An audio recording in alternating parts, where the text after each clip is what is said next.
ये question JEE mains 2007 का है। और ये क्वेश्चन स्टूडेंट समझने में थोड़ी सी गलती कर देते हैं, तो मैं क्वेश्चन पहले समझा देता हूँ कि दो पार्टिकल हैं जिसका मास है m और m, उनके बीच में स्ट्रिंग लगी हुई है और वो हॉरिजॉन्टल सरफेस पे रखे हुए हैं। देखिए, ये हॉरिजॉन्टल सरफेस है और फिर हम इस स्ट्रिंग का मिड पॉइंट लेते हैं और उस पर फोर्स लगाते हैं, लेकिन फोर्स जो है वो वर्टिकली अपवर्ड डायरेक्शन में है।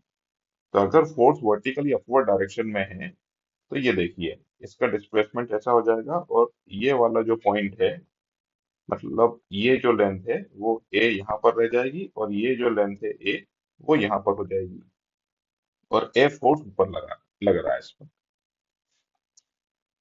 अब इस एफ फोर्स के ऊपर लगने की वजह से इसमें टेंशन डेवलप हो जाएगा और वो जो टेंशन है टी, वो टेंशन टी देखिए यहाँ पर डेवलप हो गया है। अब उस टेंशन की वजह से, उस फोर्स की वजह से ये वाला जो पार्टिकल है वो मूव करेगा। तो पहले तो मैं इसका फ्री बॉडी डायग्राम बनाता हूँ। ये जो भी ब्लॉक है इस पर कितने फोर्स एक्ट कर रहे हैं, पहले तो एक कांटेक्ट यहाँ पर है, तो यहाँ पर मैंने एक नॉर्मल रिएक्शन बना लिया।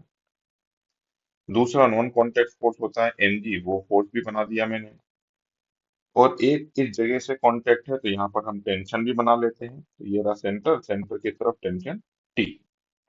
तो एक हो गया टेंशन टी, ये रहा।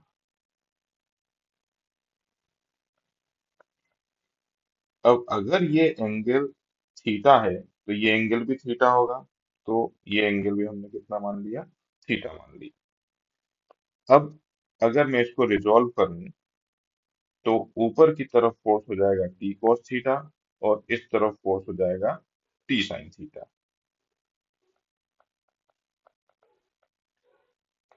ये जो टेंशन है इसको दो पार्ट में रिजॉल्व करा है, एक है टी cos थीटा और एक है sin थीटा कंपोनेंट। तो ये रहा sin थीटा कंपोनेंट और ये है cos थीटा कंपोनेंट। दूसरा एक नॉर्मल होगा और एक mg होगा। अभी मैं ये अज्यूम कर रहा हूँ कि ये ग्राउंड को लीव नहीं कर रहा है। ग्राउंड को लीव नहीं कर रहा है तो वाई डायरेक्शन में जो एक्सेलरेशन होगा वो जीरो होगा। मतलब टी cos थीटा नॉर्मल और mg इनका समेशन जीरो हो जाएगा।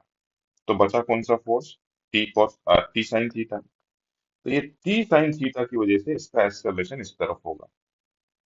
तो जो भी इसका एक्सेलरेशन होगा वो एक्सेलरेशन होगा T sine theta divided by M. इसी का एक्सेलरेशन मुझको निकालना है, तो वो ये हो जाएगा। अब हमको क्वेश्चन में टी सॉल्व करना है। अगर टी सॉल्व कर लिया हमने तो हमारा आंसर ए मिल जाएगा। अगर मैं इस पॉइंट को देखता हूँ, इस पॉइंट पर एक फोर्स एफ इस तरफ लग रहा है, ये वाला पॉइंट। और टेंशन बनाने का मैंने तरीका आपको बताया था, ये रहा सेंटर, सेंटर की तरफ टेंशन टी और टी बना दीजिए। ये है सेंटर, सेंटर की तरफ टेंशन टी और टी बना दिया।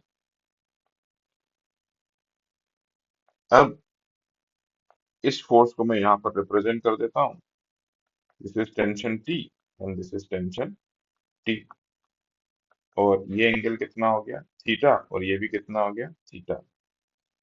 अगर मैं टेंशन को रिजॉल्व कर दूं, टेंशन को रिजॉल्व करेंगे तो यहाँ पर आ जाएगा टी cos थीटा और यहाँ आ जाएगा टी sin थीटा।